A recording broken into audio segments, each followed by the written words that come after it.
Hello students, programming in सी के tutorial में आपका स्वागत है। और आज का जो हमारा टॉपिक स्टूडेंट्स वो है प्रिंटफ। सो प्रिंटफ फंक्शन जो है मैं इसलिए कवर कर रहा हूँ स्टूडेंट्स, क्योंकि अभी तक हमने जो थ्योरेटिकल पोर्शन पढ़ा है उसको अब प्रैक्टिकलिटी में लाने की जरूरत है। और प्रैक्टिकलिटी में लाने के लिए हमारे पास दो फंक्शन हमको नेसेसरीली अभी जिसकी जरूरत पड़ेगी वो है प्रिंटफ और दूसरा है स्कैनफ। क्योंकि आप किसी भी पर्टिकुलर यूजर से जब इनपुट और लोगे या आप खुद एज अ प्रोग्रामर इनपुट लोगे एक प्रोग्राम से, तो आपको वहां पर पता होना चाहिए किस तरीके से इनपुट आ रहा है, किस तरीके से स्टोर हो रहा है, किस तरीके से उसके ऊपर प्रोसेसिंग हो रही है। तो इससे ये होगा कि हम प्रैक्टिकलिटी की तरफ थोड़ा सा और बढ़ेंगे। लेकिन प्रिंटफ और स्कैनफ जो है स्टूडेंट्स वो input output standard input output functions का जो पार्ट है उसको मैं और अच्छे से कवर करूंगा, क्योंकि यहाँ पर मुझे कवर करना इसलिए जरूरी है क्योंकि अभी हम प्रोग्रामिंग कर रहे हैं तो हमें प्रिंटफ और स्कैनफ को थोड़ा सा डीपली देखना पड़ेगा। दैट इज व्हाई ये इसकी नेसेसिटी अभी यहाँ पर है, नहीं तो इसको और डिटेल में कवर किया जाएगा जब हम इनपुट आउटपुट पढ़ेंगे, तब इनपुट आउटपुट के बारे में पढ़ेंगे तब। सो स्टार्ट करते हैं स्टूडेंट्स। तो प्रिंटफ फंक्शन जो है, सबसे पहले तो इसको प्रिंटफ इसलिए कहा गया है क्योंकि यहाँ पर एफ का मतलब है फॉर्मेटेड। फॉर्मेटेड का मतलब ये स्टूडेंट यहाँ पर इस पर्टिकुलर फंक्शन का एक फॉर्मेट है। अभी फंक्शन आता कहां से, तो ये फंक्शन अभी के लिए आप समझ लीजिए कि स्टैंडर्ड इनपुट आउटपुट लाइब्रेरी से आता है। सो मैंने बताया था जब हमने पहला प्रोग्राम बनाया था तो वहां पर हैश इंक्लूड stdio.h हमने इंक्लूड करी थी, तो वो स्टैंडर्ड इनपुट लाइब्रेरी से स्टूडेंट ये फंक्शन आता है। तो इसका एक फॉर्मेट है। फॉर्मेट ये है, अगर मैं इस फंक्शन को लिखूं तो इस तरीके से लिखूंगा, printf कंट्रोल स्ट्रिंग और आर्गुमेंट्स।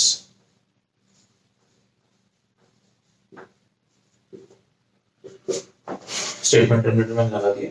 तो कंट्रोल स्ट्रिंग मतलब इसके अंदर दो चीजें हैं, एक तो आपका परसेंट टाइप और दूसरा आपका कन्वर्जन कैरेक्टर।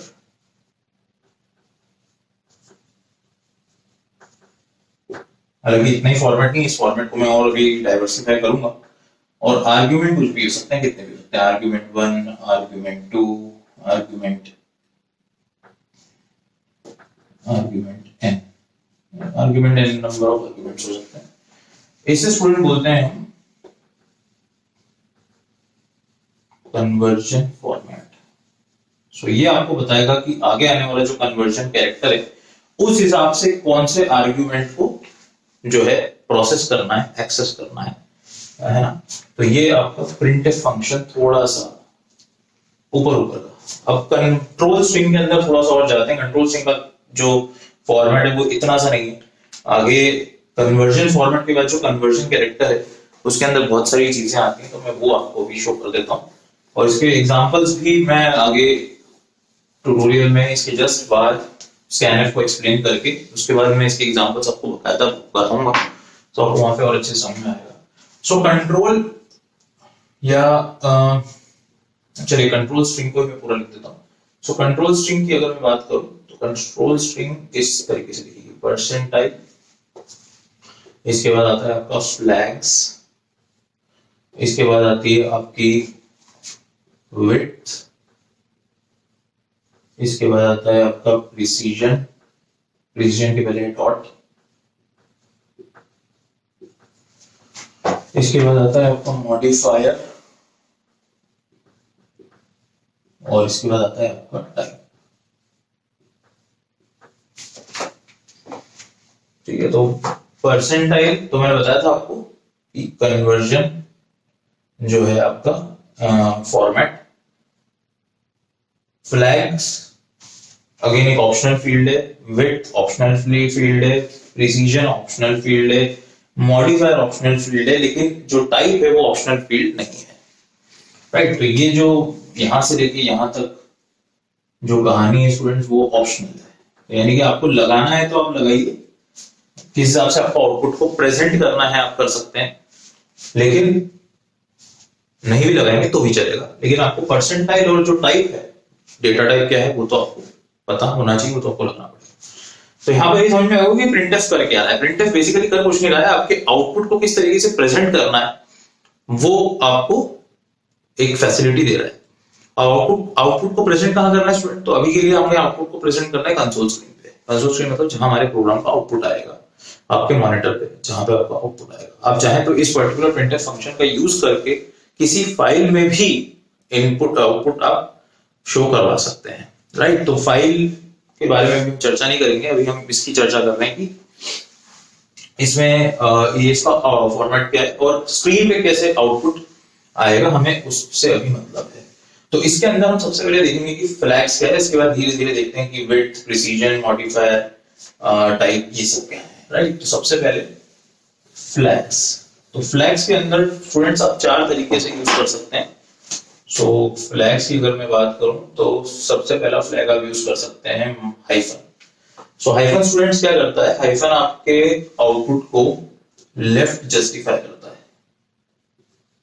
एग्जांपल में बताऊंगा आपको तो आपको अच्छे से समझ में आ जाएगा। तो फील्ड विड्थ जो आपकी दी हुई है उसके हिसाब से इसको लेफ्ट जस्टिफाई करता है। दूसरा है आपका प्लस। तो प्लस स्टूडेंट इसलिए यूज करते हैं ताकि आप जो आउटपुट है उसको ये डिस्प्ले करा सकें, displays the output with sign, ठीक है, विद साइन या न्यूमेरिक साइन जो भी है। तो माइनस, अगर आउटपुट में माइनस है, फॉर एग्जांपल आपने दो नंबर को सब्ट्रैक्ट किया और आपका जो आउटपुट आया वो माइनस में आया, तो माइनस साइन तो ऑटोमेटिकली अपने आप आ जाएगा, ठीक है। लेकिन बाय चांस आपका आउटपुट प्लस में आया, पॉजिटिव आउटपुट आया, जैसे 5 + 6 आपने 11 करा या 5 + 7 12 करा, तो 12 आपका पॉजिटिव है। तो अगर आप चाह रहे हैं कि उस 12 के पहले भी प्लस साइन आए लिखा हुआ डिस्प्ले में, तो आप प्लस साइन का यूज कर सकते हैं, ठीक है। तो फ्लैग तो ये हो गया आपका एक और। तीसरा जो फ्लैग है वो है आपका हैश। तो हैश आप इसलिए यूज करते हैं स्टूडेंट एडिशनल स्पेसिफायर को डालने के लिए, एडिशनल स्पेसिफायर या फिर ऑल्टरनेट फॉर्म, एडिशनल स्पेसिफायर या फिर ऑल्टरनेट फॉर्म, या ऑल्टरनेट फॉर्म में कन्वर्ट करने के लिए।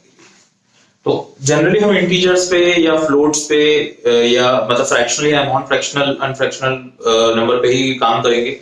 तो अगर आपको उस आउटपुट को ऑक्टल नंबर में कन्वर्ट करना है, हेक्साडेसिमल नंबर में कन्वर्ट करना है आउटपुट को, राइट, इन दोनों नंबर सिस्टम में कन्वर्ट करना है, तो आप हैश का इस्तेमाल करते हैं। तो हैश की जगह पे आप ओ, स्मॉल ओ, राइट, कैपिटल ओ, एक्स, कैपिटल एक्स ऐसे लगा सकते हैं। तो स्मॉल ओ का, सॉरी स्मॉल कैपिटल, स्मॉल ओ मतलब ऑक्टल, एक्स मतलब हेक्साडेसिमल, राइट। तो ये दोनों एक्स का मतलब हेक्साडेसिमल। तो डिटेल में जब मैं प्रैक्टिकल कराऊंगा तो आपको और अच्छे से समझ में आएगा कि हो क्या है। चौथा है जीरो। तो फ्लैग की जगह आप जीरो भी लिख सकते हैं। जीरो आपका क्या करेगा कि जो आउटपुट है उसको जीरो से पैड कर देगा। और कैसे पैड कर देगा, लेफ्ट पैड। तो left padding with zero.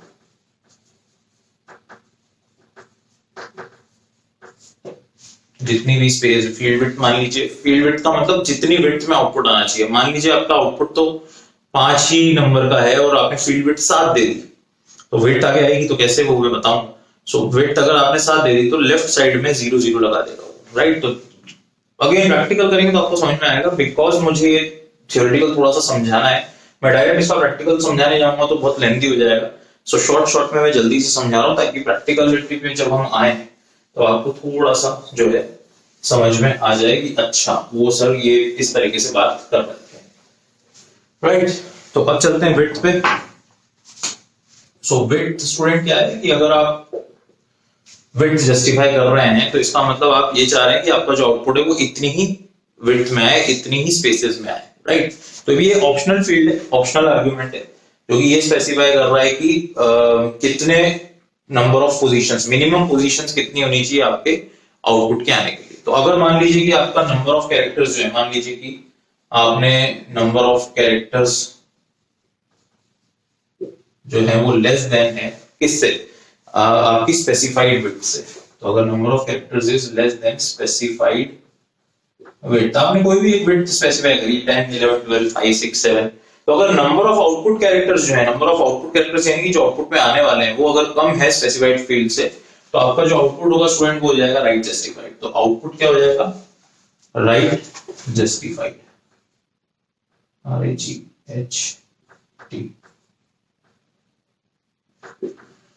So output आपका हो जाएगा राइट जस्टिफाइड, और नहीं तो पूरे के पूरे एल्स यानी कि पूरा का पूरा आपका जो कैरेक्टर्स हैं एज इट इज प्रिंट हो जाएंगे, ऑल कैरेक्टर गेट प्रिंटेड या डिस्प्लेड।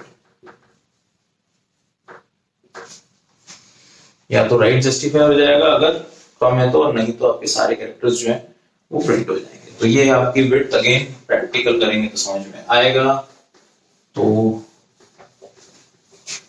क्योंकि अगर आपको प्रैक्टिकल में समझ में नहीं आएगा तो आप इस ट्यूटोरियल को रेफर कर सकते हैं, तो इसीलिए थोड़ा सा मैं समझा रहा हूं आपको। नेक्स्ट है स्टूडेंट प्रिसीजन। प्रिसीजन में अगेन ऑप्शनल फील्ड है ये। सो प्रिसीजन में बेसिकली करना कुछ नहीं है कि अगर आपका आउटपुट डेसिमल में आता है यानी कि फ्लोटिंग पॉइंट्स नंबर के साथ आप काम कर रहे हैं, तो डेसिमल पॉइंट के बाद कितने डिजिट्स आपको आउटपुट में चाहिए ये प्रिसीजन आपको वो डिसाइड कर देगा, राइट। तो optional argument which specifies the number of digits to be displayed after decimal point, ठीक। so number of after decimal point or the number of characters to be print after the decimal point। तो precision again optional field, आप चाहे तो रख सकते हैं, आप चाहे तो नहीं रख सकते। next is modifier, again optional field है। तो मॉडिफायर में तीन केसेस हैं, या तो आप h लिखेंगे, h तो h है आपका short int, short unsigned int, है ना। इसके बाद है आपका स्मॉल l, तो ये आपका long int, long unsigned int, और इसके बाद है आपका कैपिटल l, लॉन्ग डबल के लिए। सो अगेन एच एल या फिर ये आपको L capital L, H L या फिर कैपिटल एल आप लिख सकते हैं, राइट। सो ये हो गया आपका मॉडिफायर। मॉडिफायर के बाद है आपका टाइप। अब टाइप थोड़ा सा स्टूडेंट थोड़ा सा यहाँ पर आप देखें। सो टाइप तो कैरेक्टर, फ्लोट, है ना, long, integer, sorry integer, short, कुछ भी हो सकता है। तो टाइप्स कौन कौन से स्टूडेंट्स वो देख लेते हैं, एक मिनट यहाँ पर। तो सबसे पहले तो सी किसके लिए है, कैरेक्टर के लिए, राइट। डी या फिर आई का यूज आप इंटीजर के लिए कर सकते हैं, तो D is for decimal and I is also for decimal integer, right. इसके बाद है आपका ई। सो ई इज फॉर, जो मैंने बताया था कि जब हम फ्लोटिंग पॉइंट नंबर्स को डिस्कस कर रहे थे, सो फ्लोटिंग पॉइंट नंबर्स में आपने देखा था कि आपने कुछ इस तरीके से नंबर लिखा था 7.11 e plus 01। इसका मतलब क्या था, 7.11 into 10 raised to the power 1। तो उसके लिए ऐसा कुछ अगर आपको आउटपुट चाहिए तो आप e का इस्तेमाल कर सकते हैं, राइट। इसके बाद है u, अनसाइंड नंबर के लिए। सो अनसाइंड, o ऑक्टल के लिए, राइट। o के बाद है आपका, एक सेकंड, o के बाद है आपका x, स्मॉल x या फिर कैपिटल x, हेक्साडेसिमल के लिए। और उसके बाद है आपका कैपिटल E, अगेन ऐसे ही आउटपुट देगा, लेकिन जो है आपका 7.11।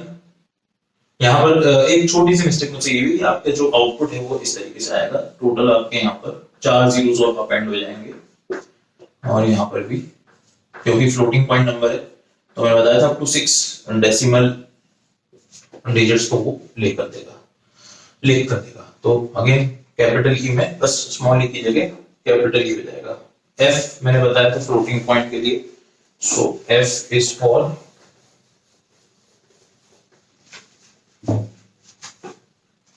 Floating point number, right. और एक और चीज क्या है यहाँ पे, एक दो चीज हो रहे हैं, स्मॉल जी और कैपिटल जी।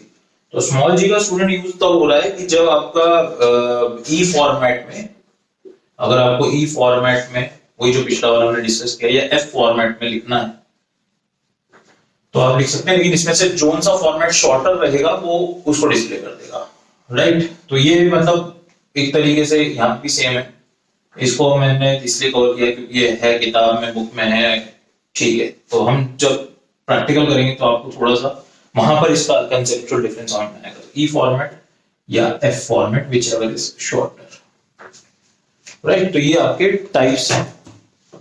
माफ कीजिएगा, थोड़े से मैं टाइप्स भूल गया था, इसलिए मैंने थोड़ा सा किताब का सहारा लिया, बाकी सब कुछ नहीं है। हम जब प्रैक्टिकल करेंगे तो वहां मैं किसी चीज का सहारा नहीं लूंगा, राइट। सो ये आपका टाइप। तो अगर सारी ऑप्शनल फील्ड को हम हटा दें और अगर मैं प्रिंट एफ लिखता हूं तो प्रिंट एफ कुछ ऐसा दिखेगा, परसेंटाइल, मान लीजिए मेरी integer value percentile D A. तो परसेंटाइल मैंने बताया आपको कन्वर्जन फॉर्मेट, और डी जो है आपका डेसिमल या इंटीजर। तो माइट बी पॉसिबल अगर आपने यहाँ ए लिखा तो इसका मतलब आपने यहाँ पे integer A is equals to 5 ऐसे कोई वैल्यू दी होगी, तो आपको अगर प्रिंट कराना है तो आप इस तरीके से उसको प्रिंट करा सकते हैं। अब आप देख सकते हैं कि परसेंटाइल और डी के बीच में मैंने कोई भी ऑप्शनल फील्ड अभी चूज नहीं की है। तो मैं ऑप्शनल फील्ड में अगेन प्रैक्टिकल, क्योंकि ये ट्यूटोरियल थोड़ा सा लंबा चल रहा है तो इसलिए मैं इसको यहाँ ही रोक देता हूँ, और मैं प्रैक्टिकल जब आपको कराऊंगा एक दो ट्यूटोरियल के बाद, इसके बाद स्कैनएफ है और स्कैनएफ के बाद फिर प्रैक्टिकल स्टार्ट हो जाएंगे, इसी तब आपको थोड़ा सा और अच्छे से समझ में आएगा। So thank you students, thank you.